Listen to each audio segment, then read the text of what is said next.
सम्राट अकबर दी फौज विच सुलही खान अते उसदा भतीजा सुलभी खान फौजी अधिकारी सन। प्रिथीचंद राजनीतिक शक्ति वल्लों धन श्री गुरु अर्जन देव जी नूं पसंद करना चाहुंदा सी। ਉਹ ਆਪਣੇ ਮਸੰਦਾਂ ਦੁਆਰਾ ਕਈ ਵਾਰ ਇਹਨਾਂ ਅਧਿਕਾਰੀਆਂ ਨੂੰ ਮਿਲਿਆ ਅਤੇ ਉਹਨਾਂ ਨਾਲ ਦੋਸਤੀ ਸਥਾਪਿਤ ਕਰਨ ਲਈ ਉਹਨਾਂ ਨੂੰ ਕਈ ਵਾਰ ਵਡਮੁੱਲੇ ਉਪਹਾਰ ਭੇਟ ਕੀਤੇ। ਸਾਂਝਾ ਗੱਠ ਵਿੱਚ ਪ੍ਰਿਥੀਚੰਦ ਨੇ ਇਹ ਸੁਨਿਸ਼ਚਿਤ ਕਰਵਾ ਲਿਆ ਕਿ ਮੌਕਾ ਮਿਲਦੇ ਹੀ ਉਹ ਗੁਰੂ ਜੀ ਦਾ ਅਨਿਸ਼ਟ ਕਰ ਦੇਣਗੇ। ਪਰ ਉਹਨਾਂ ਦੇ ਕੋਲ ਅਜਿਹਾ ਕਰਨ ਦਾ ਕੋਈ ਕਾਰਨ ਨਹੀਂ ਸੀ, ਕਿਉਂਕਿ ਪ੍ਰਿਥੀਚੰਦ ਸੰਪਤੀ ਦਾ ਭਾਗ ਲੈ ਕੇ ਦਸਤਾਵੇਜ਼ ਗੁਰੂ ਜੀ ਨੂੰ ਸੌਂਪ ਚੁੱਕਿਆ ਸੀ। उन्होंने एक काल्पनिक कहानी बनाई कि प्रिथीचंद दे पुत मेहरवान नूं श्री गुरु अर्जन देव जी ने गोद लिया होया सी, क्योंकि उन्हां दे हजे कोई औलाद नहीं सी। हुण उन्हां नूं चाहीदा है कि वो मेहरवान नूं अगला गुरु सुनिश्चित करन अते मुकदमा लाहौर दी अदालत विच पेश कीता गया।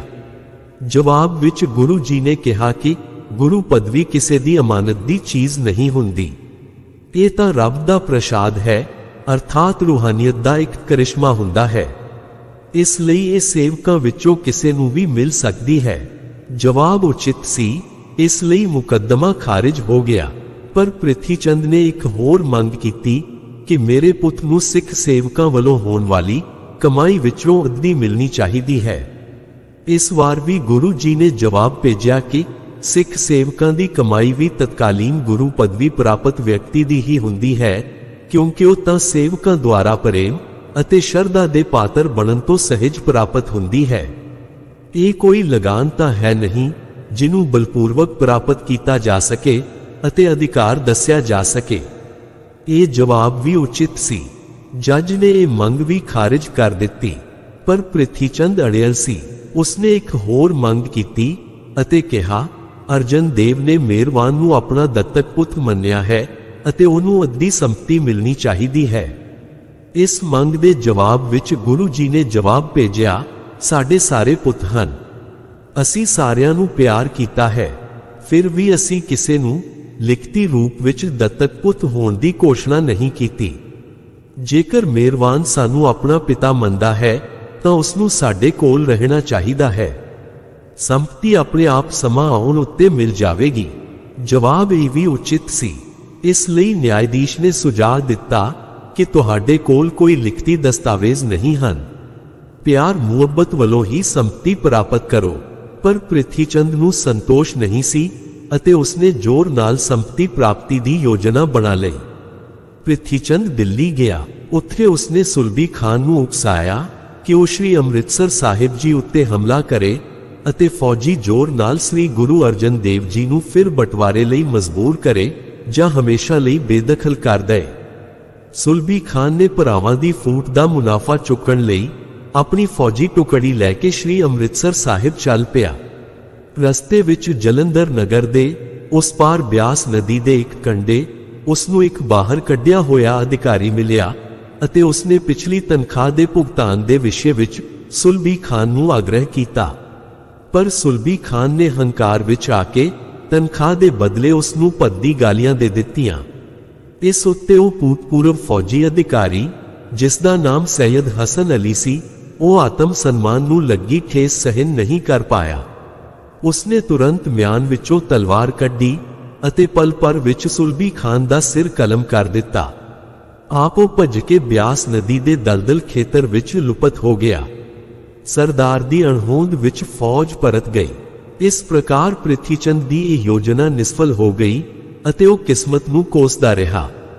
सुलभी खान दे मारे जाण दे बाद प्रिथीचंद ने सुलही खान नूं, जो कि उसदा मित्र बन चुकिया सी, उसनूं अपने घर प्रति पोज दिता अते उसदा शानदार स्वागत कीता अते उसनूं गुरु जी उत्ते हमला करन लई उकसाया।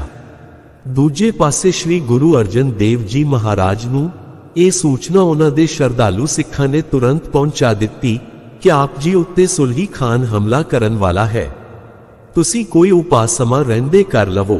पर गुरु जी शांत चित अते अडोल बने रहे। गुरु जी नूं गंभीर मुद्रा विच वेख के कुछ सिखां ने उन्हां नूं आग्रह कीता कि सानू श्री अमृतसर साहिब नगर नूं तुरंत त्याग देना चाहिदा है ताकि वैरी दे हथ ना आ सकीए।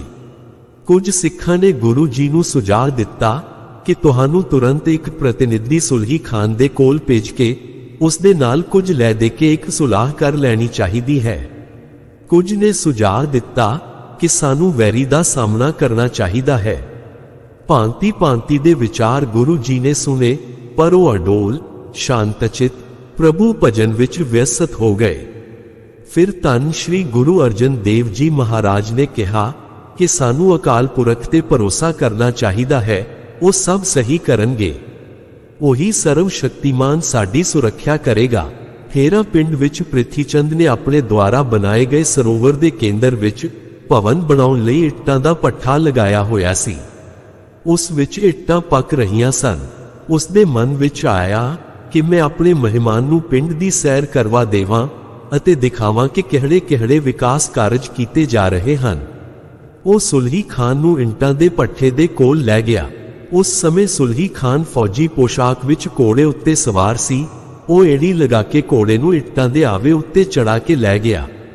ਆਵਾ ਅੰਦਰ ਵੱਲ ਬਹੁਤ ਗਰਮ ਸੀ। ਜਿਵੇਂ ਹੀ ਘੋੜੇ ਦੇ ਪੈਰ ਗਰਮੀ ਨਾਲ ਸੜੇ, ਉਹ ਬਿਦਕ ਗਿਆ, ਜਿਸ ਦੇ ਨਾਲ ਕੁਝ ਇੱਟਾਂ ਖਿਸਕ ਗਈਆਂ ਅਤੇ ਉਹ ਹੇਠਾਂ ਜਾ ਡਿੱਗਿਆ। ਬਸ ਇਸ ਪ੍ਰਕਾਰ ਘੋੜਾ ਸੰਤੁਲਨ ਖੋਹ ਬੈਠਾ ਅਤੇ ਉਹ ਵੇਖਦੇ ਹੀ ਵੇਖਦੇ ਤੇਜ਼ ਅੱਗ ਵਿੱਚ ਜਾ ਡਿੱਗ ਗਿਆ। ਅੱਗ ਬਹੁਤ ਤੇਜ਼ ਸੀ। ਪਲ ਪਰ ਵਿੱਚ ਹੀ ਘੋੜੇ ਸਹਿਤ ਸੁਲਹੀ ਖਾਨ ਰਾਖ ਦਾ ਢੇਰ ਬਣ ਗਿਆ। ਇਸ ਪ੍ਰਕਾਰ ਪ੍ਰਿਥੀ ਚੰਦ ਦੀ ਇਹ ਕੋਸ਼ਿਸ਼ ਵੀ ਬੁਰੀ ਤਰ੍ਹਾਂ ਅਸਫਲ ਹੋ ਗਈ। ਜਲਦੀ ਹੀ ਇਹ ਸੂਚਨਾ ਸ਼੍ਰੀ ਅੰਮ੍ਰਿਤਸਰ ਸਾਹਿਬ ਵਿੱਚ ਸ਼੍ਰੀ ਗੁਰੂ ਅਰਜਨ ਦੇਵ ਜੀ ਮਹਾਰਾਜ ਦੇ ਕੋਲ ਪਹੁੰਚ ਗਈ ਕਿ ਸੁਲਹੀ ਖਾਨ ਮਾਰਿਆ ਗਿਆ ਹੈ।